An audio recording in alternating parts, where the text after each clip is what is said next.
Welcome to Trigger Warning with your host, Chris Brumbles. Are you tired of the professional liars of fake news and far-left radicals? Are you ready for truth and common sense? The insanity and divisiveness of political correctness and identity politics have no place here. So welcome to Trigger Warning, where free speech is free speech, not racism. There are no participation trophies, so if your mind is weak, grab your binky, head to your safe space. Consider this your trigger warning.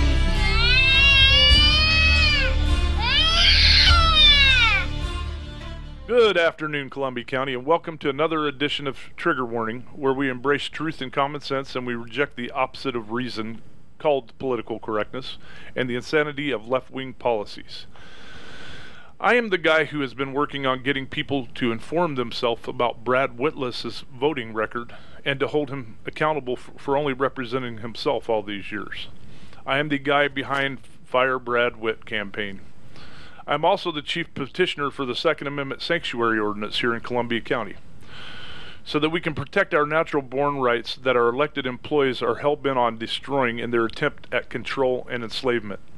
The reason I bring this up is because quite a few of our signs have been being stolen around the county. And I would like to remind people that taking something that doesn't belong to you is illegal, and messing with people's political signs is a crime. I've also been informed that several of the Republican Party's Trump signs have been destroyed. I want whoever is messing with our signs to know that when you are caught, I will prosecute to the full extent that the law will allow. I do not mess with other people's signs, so leave ours alone. I know that the other side wants to win by any means necessary, that they want to inhibit free speech, and that they have no morals, but you will be caught eventually, and I will not have pity on you. I don't like thieves, and I hope that if anyone sees anyone taking or destroying somebody else's signs, that they will report them. I would also remind the perpetrator that in these times there could be hidden cameras almost anywhere, so keep that in mind. I am a student of history, our founding documents, and economic systems. I have been studying relentlessly for around 14 years since I woke up. I do this so that I will be more effective in fulfilling my duty to pass liberty to my children and grandchildren as it was passed to me. I wish that everyone would study these things, because knowledge of civics, the dangers of collectivist ideologies, and remembering where we came from and what we were founded on are critical to our survival as the greatest nation that has ever existed. If everyone would just do a bit of research and quit believing everything they see on TV, if we were all better informed, it wouldn't matter what party you were in, and the continuous propaganda that surrounds us would fall on deaf ears and would become extinct from lack of interest. How would Hollywood or the lamestream media pay their bills then? We are Americans. What does being an American mean to you? Traditionally, our citizens have been amongst the proudest in the world, but now we have most of a generation that actually wants to give up their rights. But not only their rights, but yours too. I just don't comprehend that kind of thinking. Marx thought that eventually the have-nots would rise up against the haves and take over with a communist revolution. But many years after his death, students from the Frankfurt School came to America, San Diego I believe it was, and they began to look around. Now remember, these people were communists and wanted communism to take over the world. So think how disappointing they were when they looked around and saw for themselves how happy and prosperous our country was under the evils of free market capitalism. They saw that even most poor people had 2 cars, multiple TVs, ate 3 squares a day, and had a roof over their head. This would never do. The have-nots had too much freedom and happiness to rise up against the so-called haves. So they changed their strategy. Their new strategy was to spread division through the nation by pitting the oppressed against the oppressors. And of course the oppressors are the Caucasian males. One of the first divisive tactics of the left was the feminist movement. This movement was started by communists in order to split up the family and divide the nation. Until this point, it was common for a mother to stay at home and raise the children, and the father supported the family's financial needs. The feminist movement was advanced to make women feel less than if they stayed home. Its goal of splitting the families apart, destroying morality, and getting children away from their parents at an earlier age to undermine their authority and transfer it to the government has worked all too well. We have went from Father Knows Best to The Simpsons or Married with Children in many cases. Look at all the ways we have been divided since. The gay movement, Black Lives Matter, Hispanic movement, Antifa, where fascists masquerade as protectors from fascism using their fascist techniques. They invent words to help divide, such as microaggressions, macroaggressions, homophobe, xenophobe, and the list goes on. But what seems to be their favorite tool to freeze and isolate people is their use of the words racist and white supremacist. Everyone who doesn't believe the same way a leftist does is immediately labeled as being a racist or a white supremacist. And it doesn't even matter the ethnic group that person is associated with anymore. You just have to have your own mind. Look at Candace Owens, she's been called a white supremacist. As I have said in the past, the left is either ignorant or evil. There is no in between. Either they don't know the history and murders committed by leftism, don't comprehend human nature and are ignorant, or they do and are evil. Either way, I believe that their Alinsky tactics are starting to slip. I believe that the word racist and white supremacist have been so overused and used against people that bear no resemblance so much that they have become meaningless, really. It doesn't bother me if one of these idiots call me a racist. I just look at the source. I believe that the sleeping giant of patriotism is finally waking up in this country, and that leftists are fixing to be kicked to the curb. I am hoping for and believing that even with all the cheating that the left will be doing on this upcoming election, I believe that in November we will experience a red wave like this country has never seen. I believe that the United States will firmly reject neo-Marxist communism that the left is trying to sell them. A friend of mine just traveled to Detroit, and on the way he went through Chicago. All he saw was MAGA hats and Trump signs everywhere. Another friend went to Disneyland a few months ago, had the same experience in California. Same thing with a friend who just traveled across Oregon, Washington, and Montana. I'm getting reports all over the country that President Trump is popular everywhere, even in foreign countries, by the way. It seems the only ones who don't want President Trump to win in November are the insane leftists in the Democrat Party and the media. By the way, it seems that a lot of people are switching from the Democrat Party to the Republican Party. In Douglas County, over 2,000 people have switched in the past year. In Columbia County, I have been informed that 800 people have switched fairly recently. I don't have the dates right now, but I'm working on them. We are working on getting the numbers for the past year, and I bet it's going to be huge. Seems that people don't like a governor who thinks she is queen and riots and criminal activity without consequences and no rule of law. Yes, I believe that there will be a reckoning in this country, especially in the Northwest this November, and I can't wait. My guest today is a great patriot and a friend of mine. She had stood for liberty for many years and has shown more courage than most do in a lifetime. She has helped with the recalls of Crazy Kate, gathering signatures for the SAPO and the Say-So, among other things. If she wasn't already a hero, she recently became one when she came to the aid of a man, and I believe saved his life, because she was in the right place at the right time and had the courage to stop and help. When we come back from the break, Misty Fox will be joining us to let us know what happened. But I talked to a guy last night, so we're going to have a man named Dan McMahon, a friend of mine, on a little bit earlier than that. So we'll be right back here with our guests in about 3 minutes. Thank you for listening to Trigger Warning. Hello, all you triglets out there listening to Trigger Warning. This is where we reject political correctness and left-wing insanity, but instead, we embrace truth and common sense. You know, there is only one gun group in Oregon that will not compromise on your rights, and that is Oregon Firearms Federation. With all the trickery and evil bills that come from the supermajority in Salem, You need a friend who will keep you informed of these nefarious plans to plunder your rights. If you have not done so, don't delay. Go to OregonFirearms.org and sign up for the free alerts. It will cost you nothing, and you will get the truth on what's going on in Salem. There is absolutely no common sense in giving up your rights, so sign up for our email alerts, and if you want to donate, we won't complain, and it will be put to good use. Oregon Firearms Federation, the only no-compromise gun group in the state of Oregon, at OregonFirearms.org. Sign up today. The Columbia County Second Amendment Sanctuary Ordinance, Measure 5-278, will be on the ballot this November. Make sure to vote yes on Measure 5-278 so that you can help defend the rights of you and your children.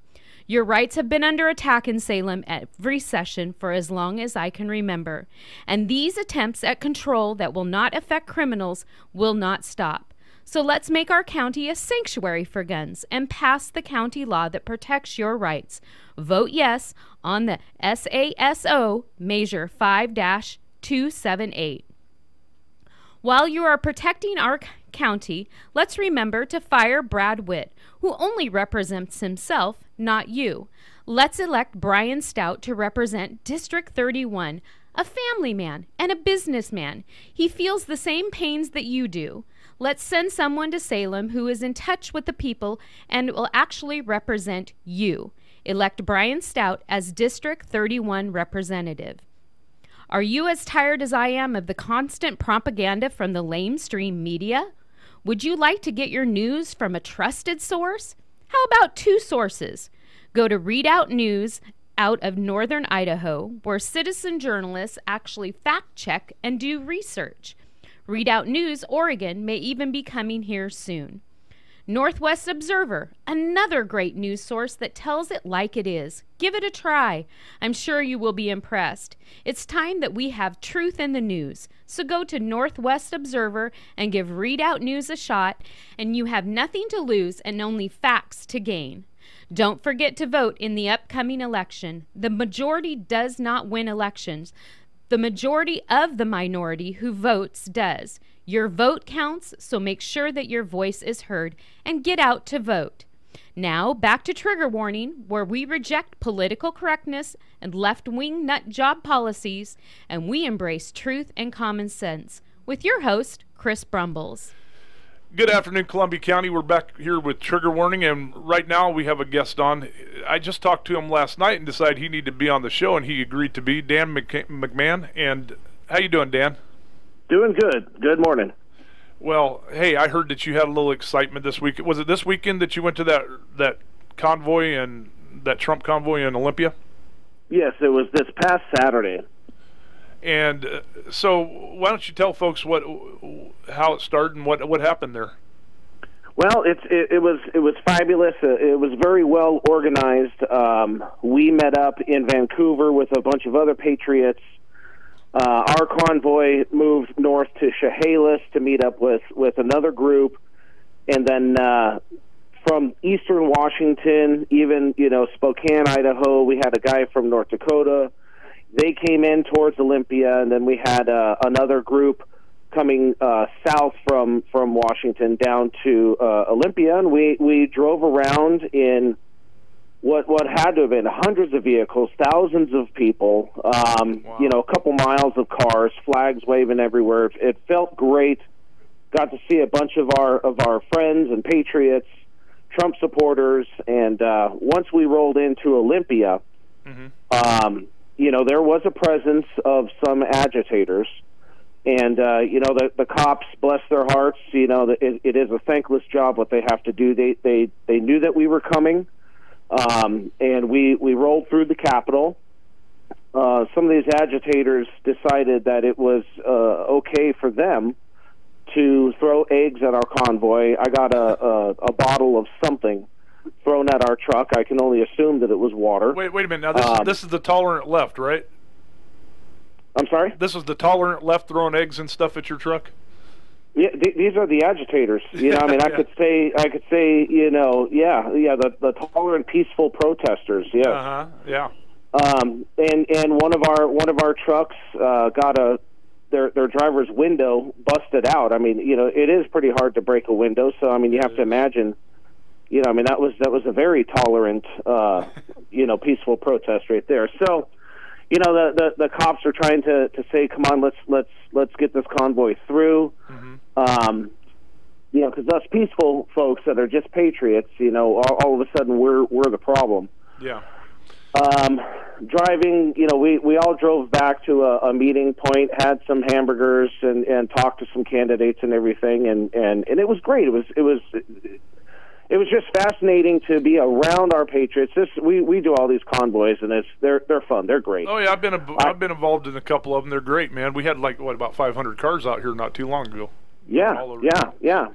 So in my truck was of course I'm driving. My wife is up front. One of my 3 daughters is in the back, and my 2-year-old son is in the back as well. Uh-huh.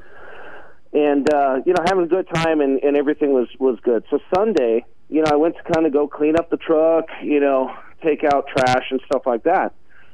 And I look at my front bumper, and it looks like I had some buckshot. There's about 5 different holes, and then one of them is a bullet hole, man. Right. I mean, like, I got shot at. Right.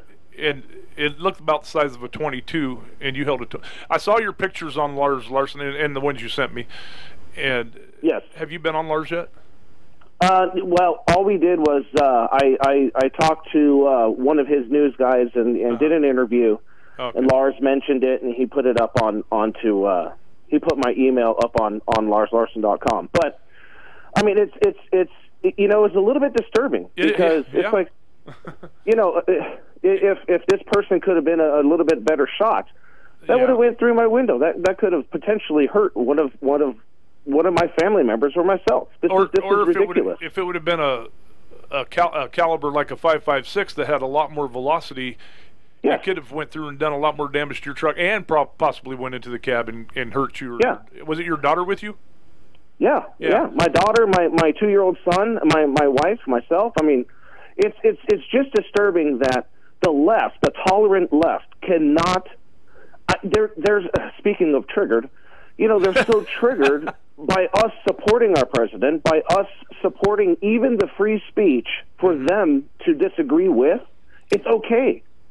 Oh no, it has to be, everything has to be on their terms all the time, and by the way, that changes day to day just to keep you confused what their beliefs are.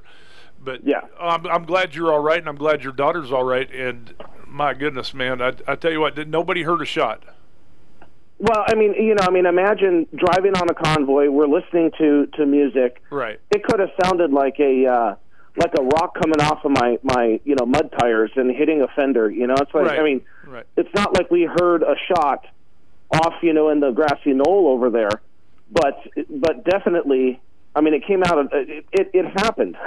I mean, that's the sad part, is that it happened, and this is like not cool. Oh yeah. And weren't you in that same convoy in Portland where the day that Jay Danielson got murdered? Yes. So, unfortunately, I was part of the later part of the convoy. I mean, there were so many of us. It took forever for us to get over the Morrison Bridge. That when we got to this point, the cops were diverting us. Right. Which I mean, you don't separate a pack.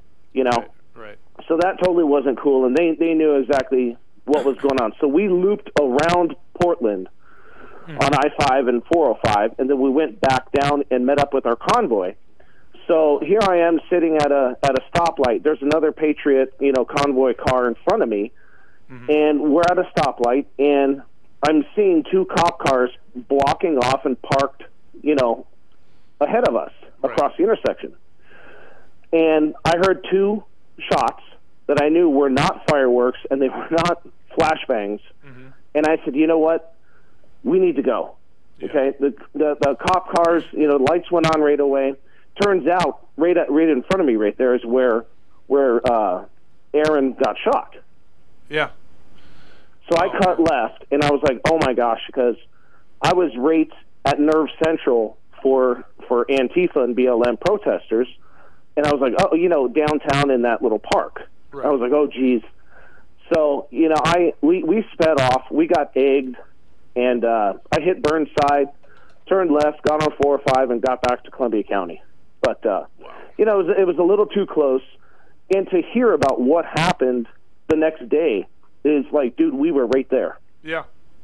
Did you see the video? There's a video out there that's been broke down, and it shows the murder of him. And have you seen that video where they stop it every once in a while and they have a caption? It's been broke down by someone who is very good at intelligence, and I honestly believe that was a planned assassination.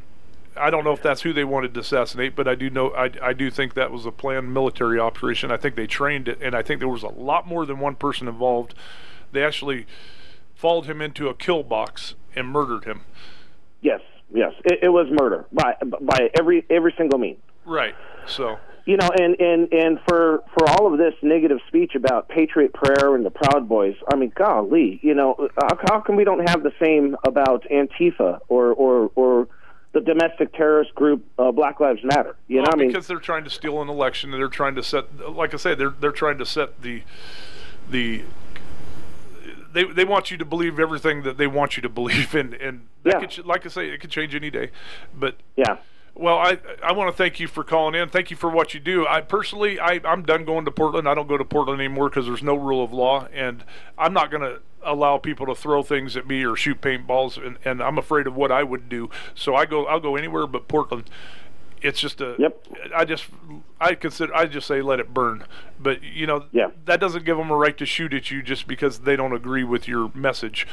And I hope and mind you, again, I don't know at what point on this convoy this happened. I mean, you know, it can happen anywhere. Let's just be honest, okay? There's bad actors everywhere. But you know, to think from here to Olympia and back, it happened somewhere. And that's just it's unacceptable. But you know, I thank my God that we're okay, because it could have really turned different, you know, with any sort of different ballistics. Yes, and that's just a shame. Well, Dan, when is your next convoy? Are you guys planning another one? Are y'all planning another one? We are planning another one. Details will come out. Okay. You know, of course, because of these bad actors, we try to put everything down to the last minute. But we are working on something mid-October. Okay. Another one early November. And if you get into the community of like-minded patriots like us, you'll be able to find links. You'll be able to find that information. Right.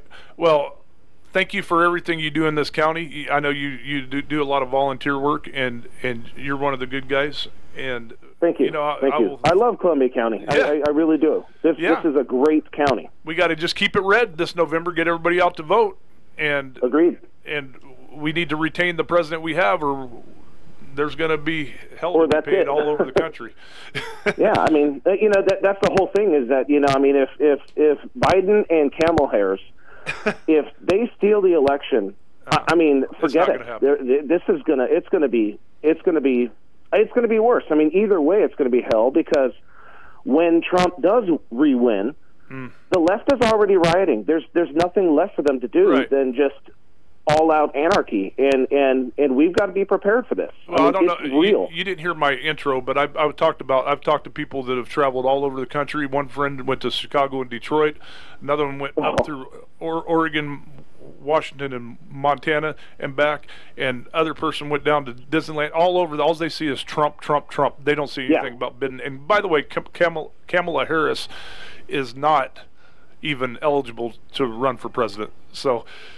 But they don't see, the media is really doing us a disservice. They don't seem to let us know. But anyways, I want to thank you very much for calling in today on such short notice. Actually, it's last night. And hopefully we can get the word out, and maybe some of these people doing the shooting and stuff will eventually get caught and actually have to go to jail. We'll see. But I can only pray for that. Yes, sir. Well, I'll pray for you. Well, my wife and I will pray for you and your family for your continued convoys, and God bless, man. And I will thank you again for calling in, and I'll talk to you soon. Thank you, man. Have a great day. All right, bye. All right, bye. We'll be right back with Misty Fox. Hello, all you triglets out there listening to Trigger Warning. This is where we reject political correctness and left-wing insanity, but instead, we embrace truth and common sense. You know, there is only one gun group in Oregon that will not compromise on your rights, and that is Oregon Firearms Federation. With all the trickery and evil bills that come from the supermajority in Salem, you need a friend who will keep you informed of these nefarious plans to plunder your rights. If you have not done so, don't delay. Go to OregonFirearms.org and sign up for the free alerts. It will cost you nothing, and you will get the truth on what's going on in Salem.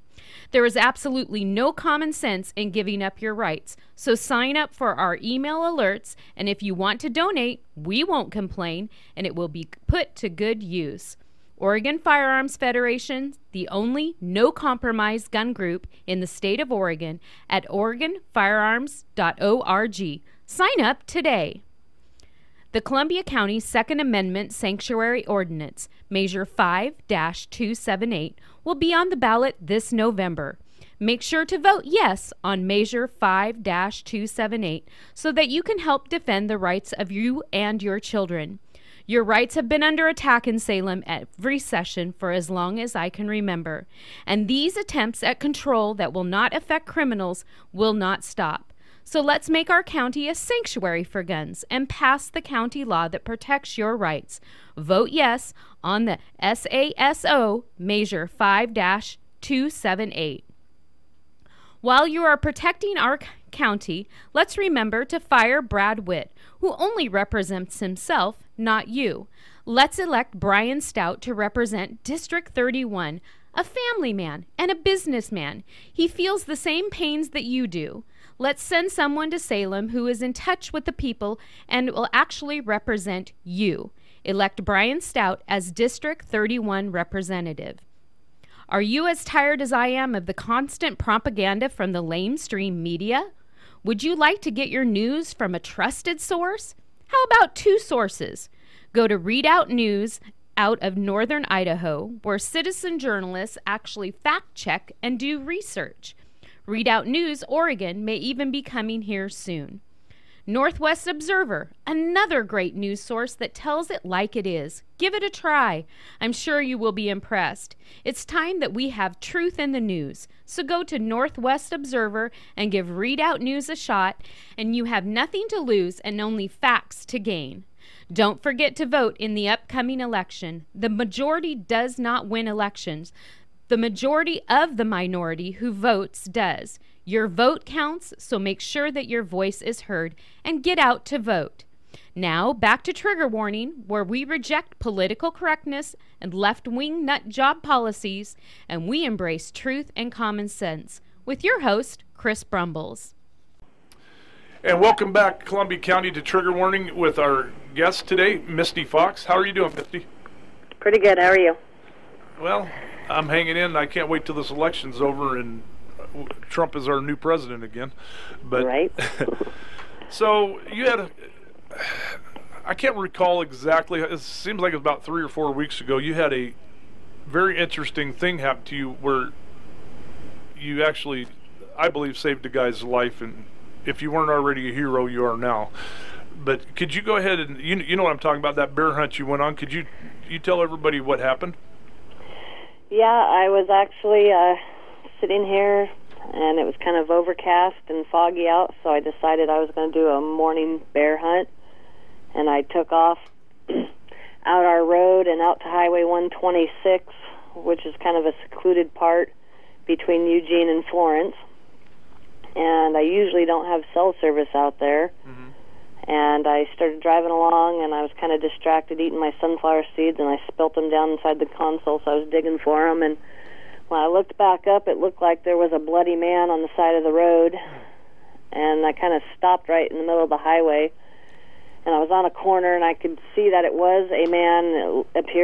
He appeared to have blood on him, so I drove up to where I had cell service, which was about a mile up the road, and I called 911 and told them that I seen a bloody man on the side of the road and that I was turning around to go back to evaluate the situation, see if I can offer help. Mm-hmm. And I told them the location of where the man was And the dispatch lady told me not to go back, that it could be a dangerous situation. I told her that I had some training and I had some medical supplies, and I thought that I could render aid to this person and that I wouldn't put myself in danger if I didn't need to.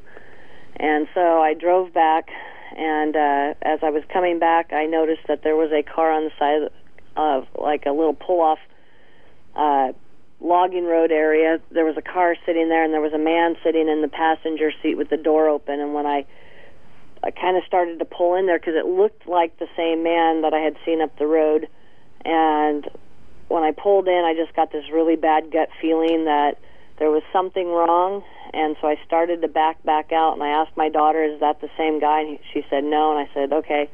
And the guy got out of the car, and he walked to the back of the car and off toward the bushes a little bit, and I pulled it back out onto the highway and continued up, which wasn't very far from where I had originally seen the man, and there he was laying against the guardrail. And so I had to go up a little ways and turn around on a road right there, and I kind of stopped at the stop sign, put my emergency flashers on, got out and walked back toward the guy, and he was struggling to get up, and I just told him to stay down. And the closer I got to him, I was like, what happened? Were you in a car wreck? And he was like, no. And he could barely talk, so I had to get a little bit close to him to hear him. And I asked him if he had any weapons on him, and he kind of lifted his shirt a little bit the best he could and told me that he didn't have any. And so I got a little closer so I can hear him, and I said, are there other people involved? And he said yes, and he was pointing over the bank. And so I asked him again, were you in a car wreck? Were you hit by a car? What's going on? And he he said was bloody enough that he looked like he was in a car wreck? Oh, he was covered head to toe in blood, and he was soaking wet head to toe. And so I asked him, and he said no, that him and his girlfriend had been kidnapped, and that they still had his girlfriend. And I said, okay, what are they driving? And he said they're driving a little silver car. And I was like, okay, that little silver car is right there. I mean, you could almost see it from where we're at here. And he goes, they also took my girlfriend, put her in my car, and left with my car, which is, and he described it, it was a Ford Explorer. And I said, okay. And I said, I want to put you in my vehicle, but I'm not going to because I don't know the entire situation. And so I asked him if he would, if he could get up, if he could get over the embankment.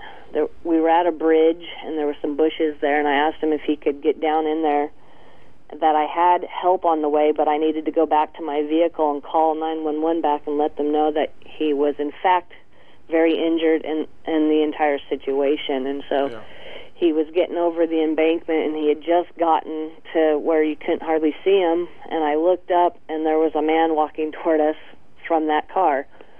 And so I went to my vehicle, and I grabbed my bear rifle, my rifle. They're referring to it as a bear rifle, so now we call it the bear rifle, but it's just my hunting rifle. I got it out of the car, and I dramatically kind of showed it to the guy and flipped down the bipod and made it very clear that he wasn't going to come any closer.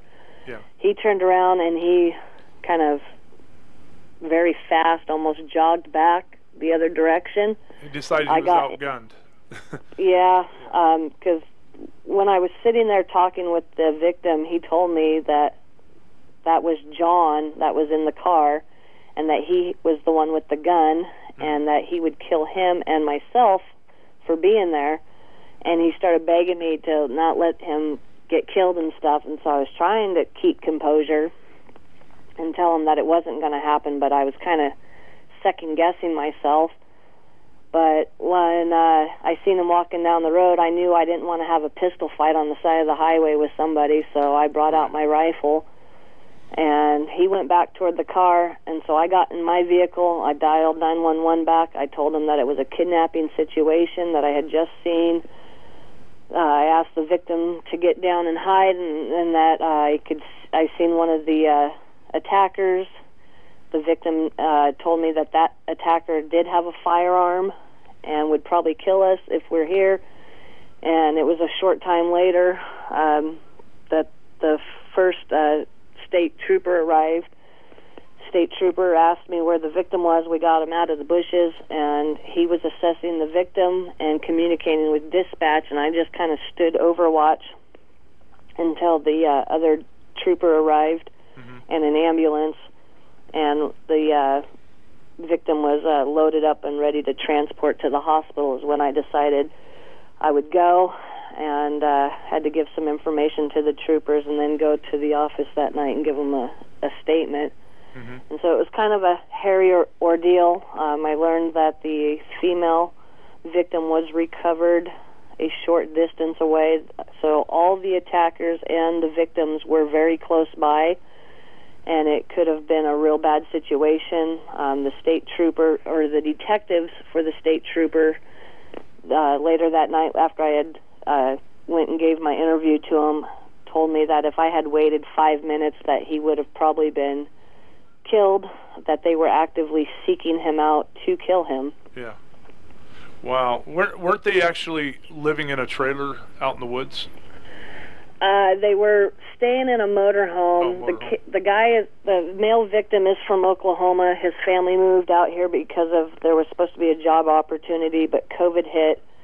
And so half of the family had returned back to Oklahoma, and he was waiting for funds to get his motorhome and vehicle back to Oklahoma. And he had met this girl, and the girl asked him to take her with him back to Oklahoma so that she can get away from a bad lifestyle and one of the attackers, which was her boyfriend or husband at the time. She wanted to get away from that situation, and so they took the motorhome out to the woods and had been there for approximately 2 months, and they had went to town that night to get some supplies, and someone had followed them back and then broke out the windows of the motorhome, drug them out, beat them, tied them up, and took the girl. And what I was told by the victim, male victim, that there were 2 guys left behind to ordered to take him out and shoot him, and so he started fighting back and was able to get free, jump into the river, and he spent the night in the river. Wow. Until it started getting daylight that morning. He could hear cars going by, and so he crawled out of the river up to the side of the highway, and that's where I found him. Wow. So this guy, he had a pretty close brush with death. He was in the river all night. I'm surprised that he didn't get hypothermia. He was hypothermic, and he was in really bad shape. When I found him, he was bleeding out both ears. Oh, boy. His eyes were almost completely swollen shut. He was beat with a mag flashlight and a firearm. Good Lord. And stomped on by all 3 of the assailants, I guess, and for a long period of time. I mean, they held him captive for a while and beat him for quite a bit before he was able to get away. When the paramedics pulled his clothing off of him, his ribs and everything were so black and blue and so misshapen. I've never seen somebody in that shape before. The gashes on his head, he had some pretty big gashes up on, like, the hairline by his forehead and above his eyebrow and stuff. He was beat up pretty bad. Yeah, so there was 3 guys or there was 4 guys? The victim said there were 4 guys. The OSP press release said there were 3. Yeah. Wow. So you had to have your emotions must have been just all over the map. How was that going for you? It's okay until I start talking about it, and then it kind of brings it back. Yeah. It was kind of difficult at the time. Yeah. What about, I mean, later on or the next day, it must have all hit you, huh? It was about 2 or 3 days later. I actually kind of had a breakdown, and then I got really mad because one of the things that bothered me the most was I was the only person at that time to call 911. And there were about 50 or 60 cars to pass us at that time. Uh-huh. And so that kind of aggravated me. Yes. We expect people to help our loved ones, Yes. but then, you know, some of us won't step up to the plate ourselves when it's time for us to be the helper. And so I kind of got mad at that and realized, you know, that us as a society, we've kind of turned our backs on each other. Right. Well, on that note, we're going to take a quick break, and we'll be right back with Misty Fox. Hello, all you triglets out there listening to Trigger Warning. This is where we reject political correctness and left-wing insanity, but instead, we embrace truth and common sense. You know, there is only one gun group in Oregon that will not compromise on your rights, and that is Oregon Firearms Federation. With all the trickery and evil bills that come from the supermajority in Salem, you need a friend who will keep you informed of these nefarious plans to plunder your rights. If you have not done so, don't delay. Go to OregonFirearms.org and sign up for the free alerts. It will cost you nothing, and you will get the truth on what's going on in Salem. There is absolutely no common sense in giving up your rights, so sign up for our email alerts, and if you want to donate, we won't complain, and it will be put to good use. Oregon Firearms Federation, the only no-compromise gun group in the state of Oregon, at OregonFirearms.org. Sign up today. The Columbia County Second Amendment Sanctuary Ordinance, Measure 5-278, will be on the ballot this November. Make sure to vote yes on Measure 5-278 so that you can help defend the rights of you and your children. Your rights have been under attack in Salem every session for as long as I can remember, and these attempts at control that will not affect criminals will not stop. So let's make our county a sanctuary for guns and pass the county law that protects your rights. Vote yes on the SASO Measure 5-278. While you are protecting our county, let's remember to fire Brad Witt, who only represents himself, not you.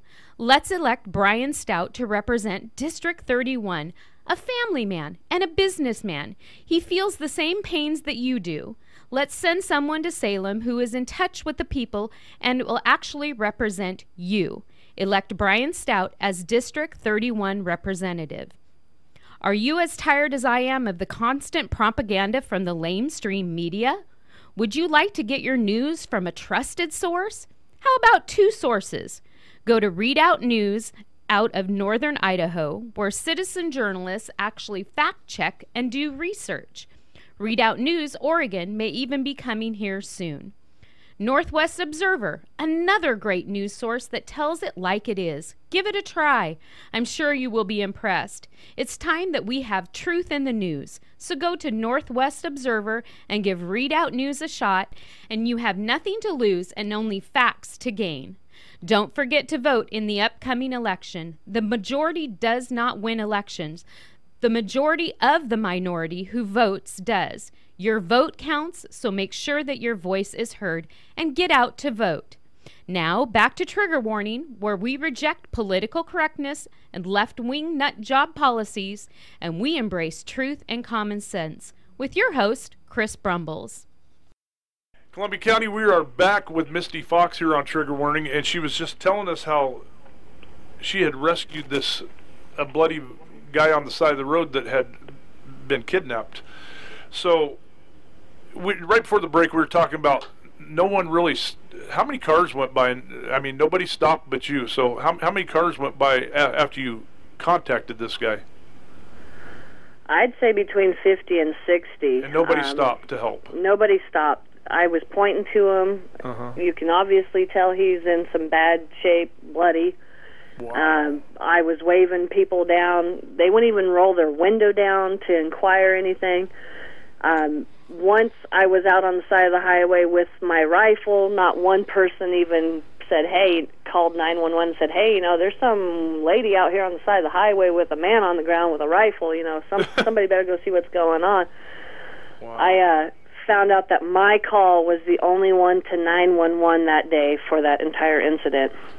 Oh, that's just sad. And these guys that you were well, the perpetrators were. It was found out later they were kind of like a mini drug cartel, right? Yes.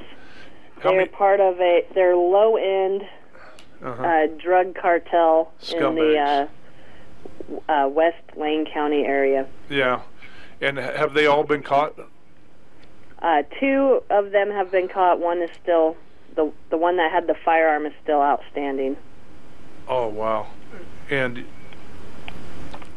you think they're looking for you? I've been warned to watch out for them, but to me they're just low-life tweakers, and I really don't give them much thought. Right. Well, so it's good that, did you have to use any of your medical supplies that you had? I actually didn't. I was more focused on keeping, once I found out that it was a kidnapping situation and that those people were right there, my main concern was to make sure he wasn't going to be killed, or myself or my daughter. Right. That was the most stressful situation, was making sure that we all stayed safe. And I wanted to treat him medically, but I knew that would take my focus away from the surrounding area, and I didn't want to get ambushed. Yeah. Well, you've proven again that guns do save lives. And I was listening to the Clatsop County Chief Petitioner Jim Hoffman and Rob Taylor was on the radio the other day talking about their say-so. And unfortunately, the sheriff in that county and the mayor, I guess they forgot that they swore an oath to the Constitution, and they don't like the say-so, and they were out talking about it. But then you have these people calling in saying they actually think that if you take guns away from people, people will be safe. But criminals don't listen to or obey laws, do they? No, they do not. That's why they're criminals. And I don't know how many, I think we got 1 trillion guns in this country. You'll never get them. And even if you did, then you would have a bunch of axe killers running around and no way to defend yourself. Yep. But thank goodness you had a gun. Thank goodness you were in the right place. Thank goodness you had the courage to stop and nothing happened to you. So yeah, it's something I live by. You know, if I expect somebody to stop for one of my loved ones, I better be stopping for somebody else's loved one. That's right. And so have you been able to talk to the lady that was involved in this since this happened? I have not talked to either one of them. Oh, really? I was reached out to, or their family members had reached out to me. Basically just inquiring where they were located. Oh, they don't even know. Because they didn't even know. And I told them, you'd have to save your questions for law enforcement, because I'm pretty sure they're being hid. They're both locations of where they were. This almost makes you want to hunt with another fellow bear hunter, doesn't it? Oh, I always want a hunting partner. Most people can't keep up with me, or 2, something like this happens and they're not really down for it. Well, hopefully something like this doesn't happen very often. But so, wow, you are a hero. You saved that guy's life. But hopefully the guy would get a hold of you and thank you for that. But speaking of the say-so, you were I don't know, how long did you live in Columbia County? For most of your life? 24 years. I actually grew up down here where I'm at now. Oh, okay. And I moved up there just after graduating, and I went to college up there, and then I just stayed up there for a while. Well, I'll tell you what, folks. Misty was very active in Columbia County. She helped gather, fire crazy Kate Brown signatures. She helped with the SAPO. She's helped with the say-so, and then she moved to Lane County and became the chief petitioner for the say-so Second Amendment sanctuary ordinance down there. And how did that go down there so far? We are doing pretty good. I was hoping to get it on the November ballot. Yeah. But COVID hit and shut down all of our big collecting venues like the Rhododendron Festival, the Lane County Fair, and a few others. Right. And so we're still plugging along. We've got roughly 8,000 signatures. I need 10,632 valid signatures. and I still got about a year to collect. So I think we're going to hit it, and we'll be okay. You need how many? I'm sorry, how many valid signatures? We need 10,632. 10,632. And you have 8,000 now? Yes. Okay. Well, you're getting close. Well, then you'll need another 35. Well, actually, when you get ready to do that, let's validate those suckers first. It seems to help them count better. Yeah, we're going to shoot for 15,000, and hopefully that will do it. Mm-hmm. We still got people collecting, and we're not, we haven't been, put out too bad. We wish we would have had the festival and stuff like that, but, we're still doing it. Mm-hmm. Well, I'm amazed that you got that many signatures already. I don't think that Lane County is as blue as people think. Do you? No, it's not. Actually, I've had a lot of people come up and say, is my information going to be given out? And I said, no. And they're like, good. I support what you're doing. I support Trump, but I'm not allowed to speak about it because I'll lose my job or my neighbors will hate me or something. So there's a lot of us out here. Mm-hmm. And, I think once people start feeling comfortable with this second round of Trump coming in, we'll see a lot more support for him than what we thought we had out there. We're all in the woodwork, and, we'll creep out. Can you imagine when you get that on, you're going to get it on the ballot.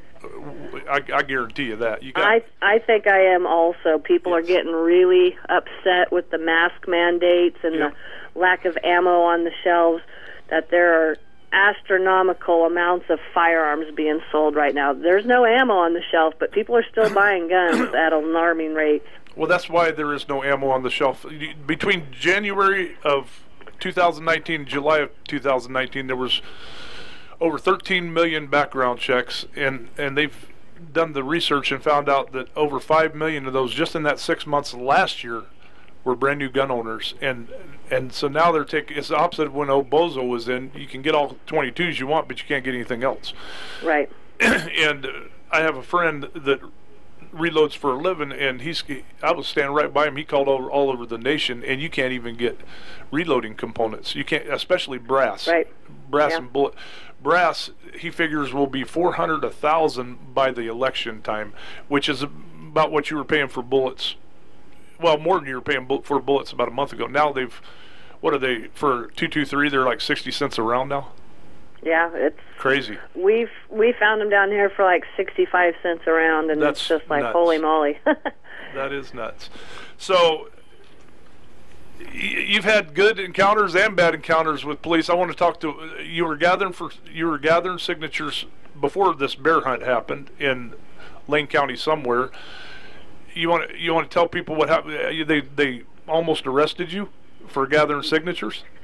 They actually did arrest me. I went out on July 1st, which was my birthday. Uh-huh. I made a smart aleck comment to my wife, Lisa, that at least I wasn't in jail on my birthday, and I shouldn't have said that because about 2 hours later I was in handcuffs and in the back of a police car, and all I did was simply had a sign on my vehicle that said, sign the petition here, recall Kate Brown. Yeah. And an ODOT worker seen that. He walked over to me and told me that I needed to take the signs off my vehicle, that I didn't have a permit. And I said, my vehicle's parked in a public parking space. Those signs on my vehicle are my signs, and that is my vehicle, and I'm not taking them off. He said he was going to call the police. I said, go for it. And so it took about an hour and 15 minutes or so, and a state trooper arrived. 2 state troopers arrived. And one of them I actually went to school with, and kind of made a comment to her about, hey, you remember me? You tried to stuff me in a garbage can when I was a freshman. And she was like, oh, no, I don't remember any of that. And I was like, of course not. And then the other one was like telling me that I needed to remove the vehicle, remove the signs off the vehicle. And I said, that is my private property. I can have whatever I want on my vehicle. And he said I had to take it off, and he said if I didn't, I was going to be arrested. And I said, well, I guess you're going to arrest me then. Mm-hmm. And then he goes, I really don't want to. can't you just comply? And I said, so if I take it off my vehicle and I hold it, I'm fine. But I can't have it on the vehicle. And he said, that's correct. And I said, okay, I'll hold it then. As soon as I said I would hold it, he arrested me. Well, and so what's the justification for that? Well, I mean, what did they give you a reason why you couldn't have it on your own personal property? They said it was blocking the view of traffic. That traffic needed to see through the windows of my vehicle. So if you parked a van there that doesn't have, you can't see through anyways, then you're breaking the law? That's what I asked him, and he wouldn't answer that. Doesn't make sense. I've collected signatures at this location approximately 50 times since February. Mm-hmm. And I've had my big truck, which is an F-350 crew cab, parked there. You can't see through the windows because it's so high up.